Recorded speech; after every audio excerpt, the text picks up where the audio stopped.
Yo, what's up, Time Out Gang? And we got ourselves a Game 7, guys.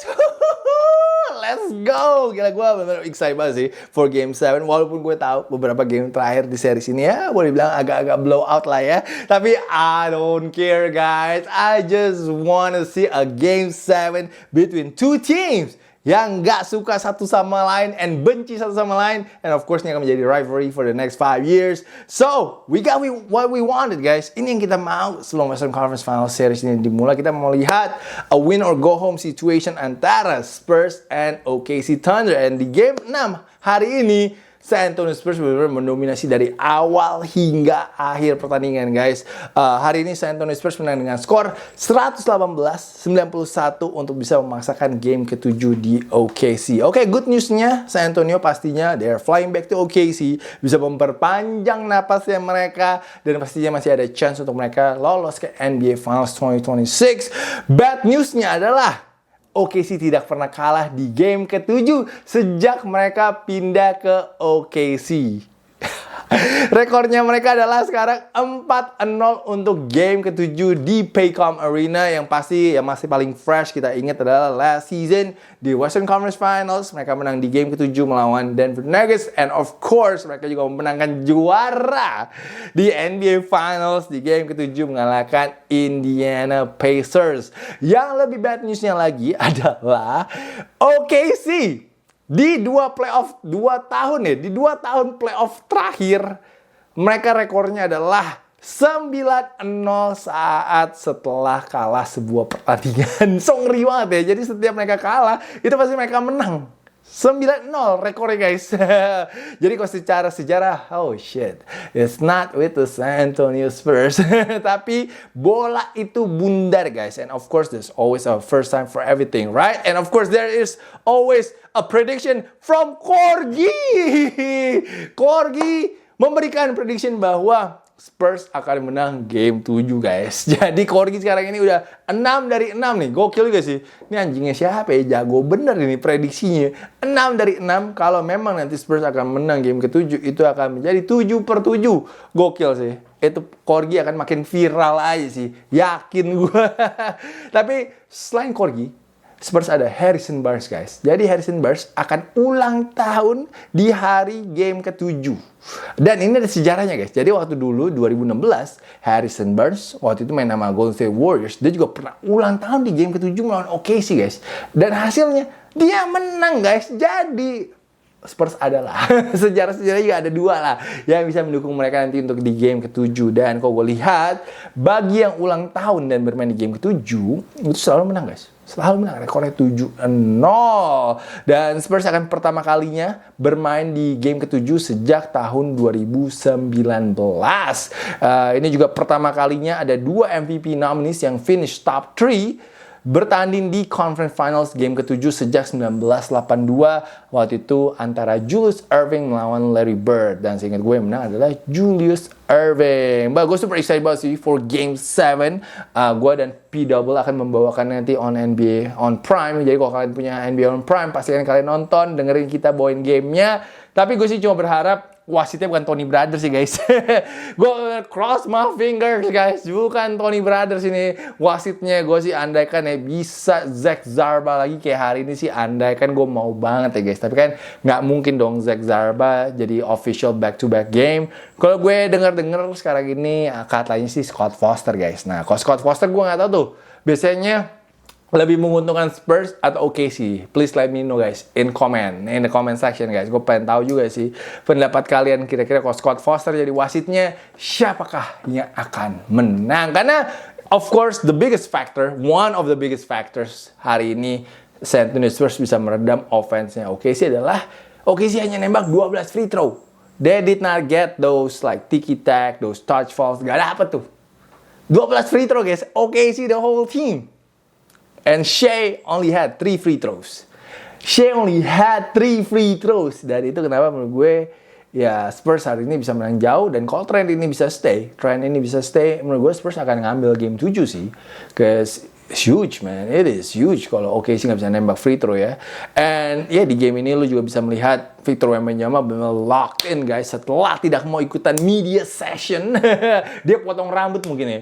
Mungkin gue rasa dia potong rambut kali habis game kemarin because he had some fresh cut. He came to the game wearing a taupe. Dia katanya ingin merayakan hari raya Idul Adha juga bersama all of his Muslim brothers. So big ups though, big respect. Respect banget sih buat Wemby. And of course hari ini juga ada Solutionans balik lagi untuk nonton, katanya bertambah membernya guys. Jadi 8 orang.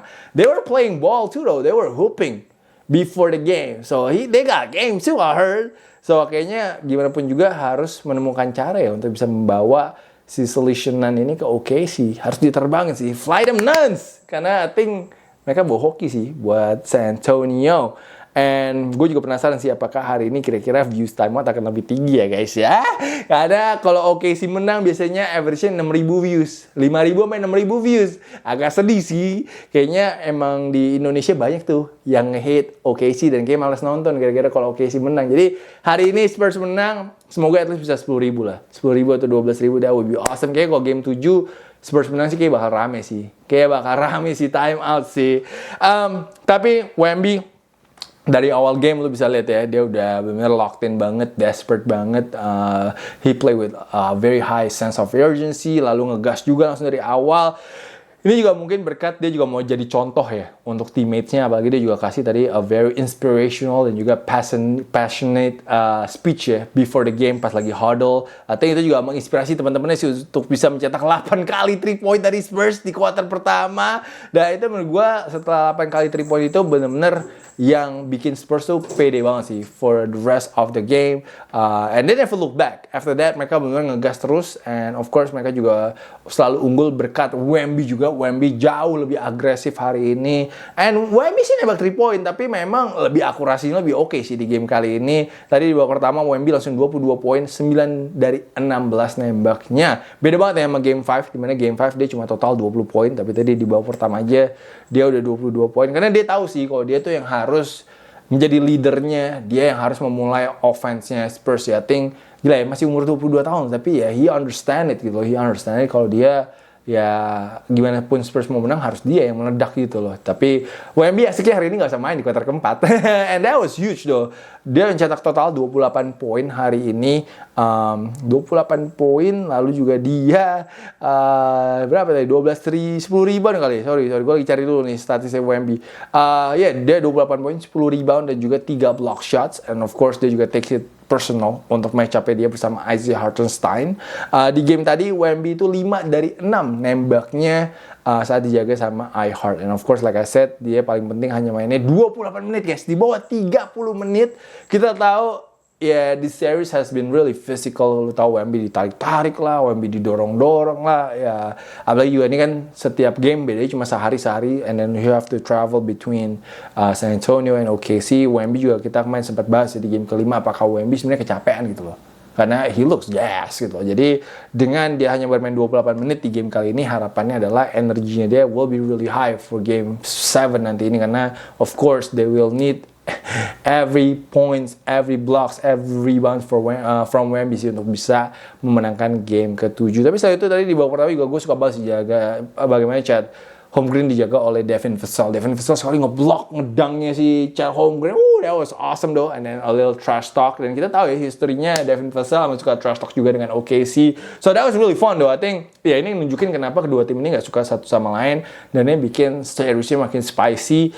Vassell menurut gue lockdown Chad Holmgren sih hari ini. Tapi dia juga nyumbang 12 poin and 4 3-point shot untuk Spurs hari ini. Dan itu juga sangat membantu banget saat role players Spurs bisa memberikan kontribusi poin juga untuk membantu Wemby. Tapi hari ini of course di awal kuarter ketiga masih agak ketat ya tadi ya, dimana ada sekali Shai nembak fade away tadi kayak di depannya si Wemby, tapi setelah itu di pertengahan sampai akhir tuh udah langsung dibantai lah.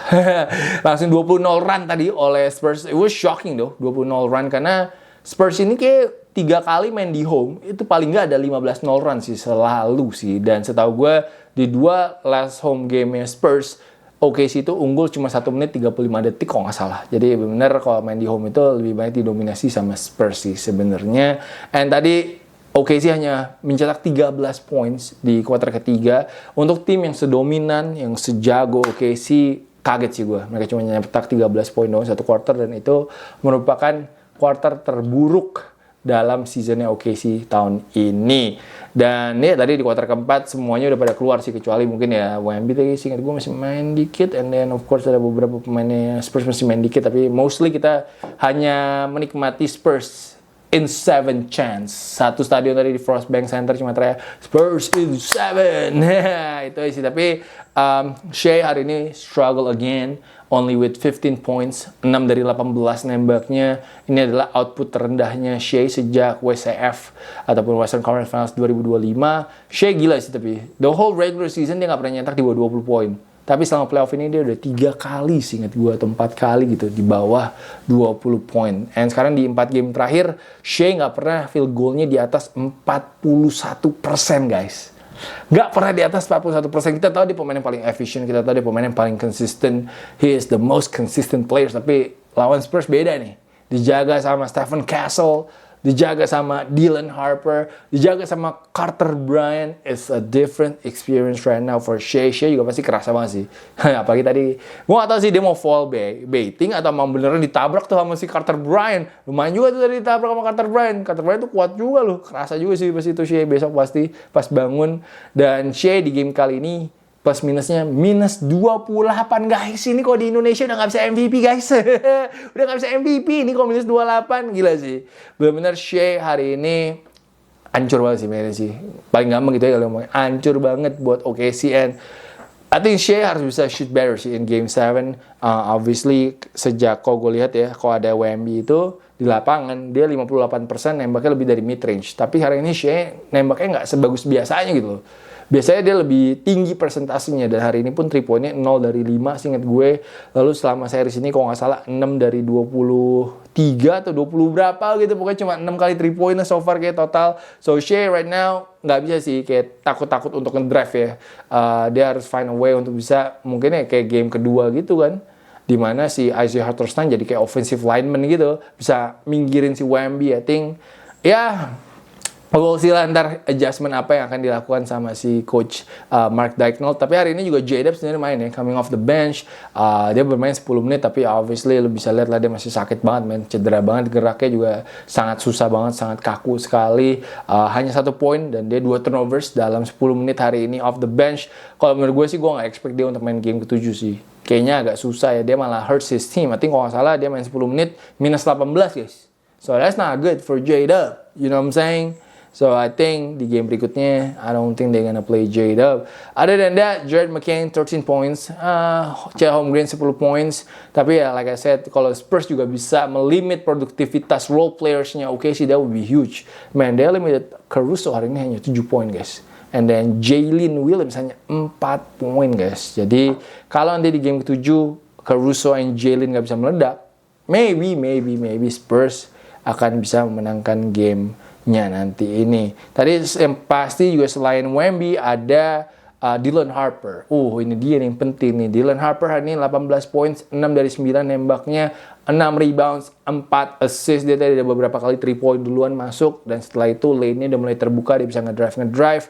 And setelah struggling ya di game ke-3, 4, 5, akhirnya Dylan Harper found his way again. Dan ini menurut gue X factor-nya sih untuk San Antonio Spurs sih. Kalau Dylan Harper bisa at least 16, 18, 20 poin, I think chances Spurs itu akan sangat tinggi banget sih. Karena man, he is really good, bro. Dylan Harper ini jago banget, anjir. Rookie yang luar biasa banget. Karena dia satu-satunya rookie yang bisa nyetak 18 points dalam 22 menit di conference finals dalam sejarah NBA. Jadi menurut gue sih di game 7 ya, nasibnya Spurs ya mungkin emang bergantung sama seberapa jagonya Wemby. Tapi menurut gue yang kedua sih Dylan Harper sih. Seberapa jago Dylan Harper, karena sekarang ini kalau turnovers udah oke banget di Spurs ya. Spurs hari ini cuma 12 turnovers, itu udah sangat oke banget. Dan juga pastinya si Castle juga cuma 1 turnovers. So, De'Aaron Fox hari ini 1 dari 9 nembaknya, 5 poin aja, tapi tetap 7 assist, not bad. 7 assist kalau kali 2, lumayan lah, 14 poin he assisted on. But I think right now, I think kuncinya juga satu adalah mereka bisa memenangkan the guard battle, right? Gue udah bahas itu di time tank ke game berapa tuh, gue lupa ya. Pokoknya kalau Spurs bisa menangin that guard battle, I think they have a big chance untuk bisa ngambil game ke-7. Tapi kok katanya skripnya NBA Store, katanya sih oke sih ya yang masuk ke NBA Finals. Gue sih nggak kebayang sih kok oke sih masuk ke NBA Finals sih. Itu ratingnya akan turun atau akan meledak tuh. Salah satunya aja karena gue yakin satu MSG akan teriakin si Shea sih the whole series. Tapi gue sih tetap berharap personally pengen Spurs yang masuk final ya biar kita semua bisa nostalgia tentang final 99. I think sekarang ini nostalgia itu menjual dan juga kayak orang pasti akan lebih seneng ya untuk melihat WMB masuk ke final main di MSG, main di Macau Basketball. Siapa yang nggak mau lihat itu? Apalagi kalau bisa 7 game. Knicks and Spurs 7 game series. Woo! I'm all about that. I'm all about that guys. But let me know in the comment section pastinya kalian jagoin siapa menurut kalian akan memenangkan game ke-7. Bisa aja langsung tulis di comment section di bawah. Terakhir ada rumornya sih menariknya dari Basketball Forever. Ini kayak dari tim Bone Thames. Ada salah satu reporternya NBA. Yang pertama katanya Austin Reeves kemungkinan besar akan opt out dari player optionnya dan juga mungkin jadi restricted free agent. Rumornya Brooklyn Nets. Brooklyn Nets ada salary cap-nya kebuka kali ya mungkin ya. Katanya Brooklyn Nets ingin coba untuk pursue si Austin Reeves dan gue rasa dia nggak mungkin mau sih main di Brooklyn aja. Mau main sama siapa anjir? Mau main sama siapa anjir di Brooklyn? Kacau itu di sana. Mau main sama Ben Saraf gitu atau sama siapa gitu. But gue sih lebih percaya dia akan lebih take pay cut lah. Lebih take pay cut lalu mungkin biar ada flexibility aja sih biar mungkin siapa tahu LeBron balik dan siapa tahu bisa ngambil free agent yang bagus lah untuk Lakers. Nah setelah itu ada Miami Heat yang rumornya juga kenceng nih katanya mau ngambil Giannis Antetokounmpo. Tapi gue nggak tahu ya gosipnya bener apa enggak. Nah katanya kalau Giannis nggak datang ke Miami kemungkinan besar mereka akan coba datengin Ja Morant and Kawhi Leonard. Itu menarik sih. Ja Morant sih gue yakin sih akan pindah sih. Cuma kita belum tahu aja pindahnya kemana. But I'm pretty sure he gonna move. I think si Memphis udah capek sih sama dia sih. But Ja Morant, Kawhi Leonard and Bam Adebayo, that would be awesome though. Would be awesome. So ya off season kayak akan seru sih kali ini. Kita akan lihat kayaknya akan ada beberapa bintang yang mungkin akan pindah tim sih. So we will see and wait. But itu aja timeoutnya hari ini. Thank you so much guys for watching. Nanti tunggu aja. Semoga gue hari Minggu harusnya bisa sih bikin timeout. Seharusnya sih. So guys jangan lupa once again if you love timeout, if you love talking about NBA with me, make sure to scan the QR code, support the channel, support the grind. Bantu kita agar bisa stay di YouTube, jadi member. Ada beberapa juga eksklusif konten di membership. And once again, I just want to say thank you so much. Have a great weekend, everybody. Enjoy your weekend. And I will see you guys again very soon. Peace out, everybody.